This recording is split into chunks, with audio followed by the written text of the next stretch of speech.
देखिए विनोद बिहारी महतो जयंती का रखा गया था और कि हर साल धूमधाम से मनाया जाता है। तो जो समिति के लोग थे वो महामहिम से मिलने की उन्हें इच्छा जताई। मैंने कहा चलिए उनसे मिला जाए। इन्होंने कहा, ठीक है विनोद बाबू, क्योंकि मैं भी जानता हूँ, हालांकि कम समय ही निधन उनका हो गया संसद में, लेकिन उस समय मैं भी सांसद था, वो भी सांसद के रूप में आए थे। और जब मैं झारखंड आया तो उनके बारे में जब मैंने जाना तो झारखंड के अगुआ आंदोलनकारी थे। मैं उनके जयंती के अवसर में जो कार्यक्रम होगा मैं किसी एक स्थान पे जरूर आऊंगा। फिर वो इस कार्यक्रम में आए, उनका अभिनंदन करते हैं, आभार करते हैं और साथ ही साथ आप सबो तमाम पत्रकार बंधुओं का आभार करते हैं। अच्छा तो विधायक जी एक बार बताइए, जैसे सरकार शिबू सोरेन के काफ लिखने जा रही है, उनके राजपिता के तौर पर, तो विनोद बिहारी के जैसे आप वही मैं कह रहा हूँ कि विनोद बिहारी भैया बात क्यों होना चाहिए। मैंने कब कहा कि सिल्वर रोड का कद नहीं है इस राज्य में, लेकिन आप विनोद बिहारी महतो कद कम नहीं कर सकते हैं। निसंदेह अगर गुरु जी का आदर है तो विनोद बाबू का भी आदर है, क्योंकि गुरु जी के गुरु थे।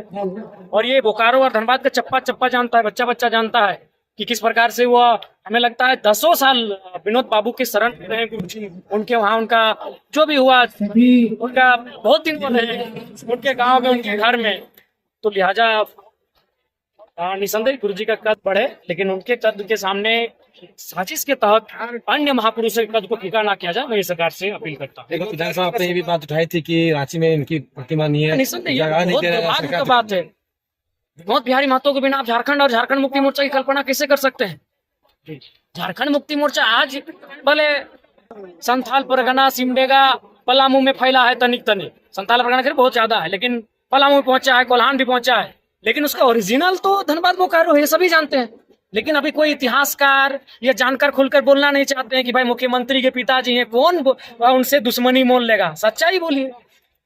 यही यही इसी मिट्टी में बना है झारखंड मुक्ति मोर्चा। विनोद बाबू और शिबू सोरेन के नेतृत्व में जो समाज चल रहा था, उसी समाज के विलय से बना है झारखंड मुक्ति मोर्चा। तो विनोद बाबू कद कैसे कम होगा।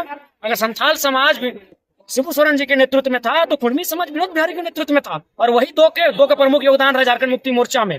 पहला, फिर उसके बाद जुड़े अल्पसंख्यक जुड़े, स्वर्ण जुड़े, अन्य पिछड़े जुड़े, दलित जुड़े, सब जुड़े, लेकिन शुरुआत तो यही दो हुआ था, संथालों का समाज और कुर्मियों का समाज। उसी का विलय बना है झारखंड मुक्ति मोर्चा। तो इसलिए विनोद बाबू का कद भी जो स्थान रखता है उन्हें सम्मान। सिलेबस में था, उनके सिलेबस में उनको ये तो मैंने मांग महामहिम के सम्मुख भी रखा है। सपना पूरा तभी होगा जब उनकी विचारधारा इस राज्य में फलेगी फूलेगी, सामाजिक न्याय की बात होगी, जब शोषित वंचित सताए नहीं जाएंगे, उन्हें हक मिलेगा, तब उनकी विचारधारा से संपूर्ण राज्य हम देख पाएंगे। धरातल तक पहुंच पाएगी। देखिए उसके लिए अभी बहुत लंबा संघर्ष करना होगा, और अभी झारखंड की जो स्थिति है उस संघर्ष से वो कतरा रही है। आज की युवा पीढ़ी कहीं ना कहीं उस संघर्ष से नाता उनका टूट रहा है, लेकिन एक दिन होगा। अभी कुछ दिन पूर्व आप लोगों ने आंदोलन किया, कई लोग उसमें समर्थन नहीं किए, माननीय लोग, उनको डर है कि उनका राजनीतिक पेट खत्म ना हो जाए। उनको लगता है कि वो समाज से ऊपर हैं, समाज वो चिरंजीवी हैं। उनको लगता है कि शायद उनके बाद उनके बेटे को टिकट कंफर्म हो जाएगा, इसलिए वो समाज के हित में नहीं होकर अपने पुत्र और अपने भावी राजनीति के हित में सोच रहे होंगे। ठीक है।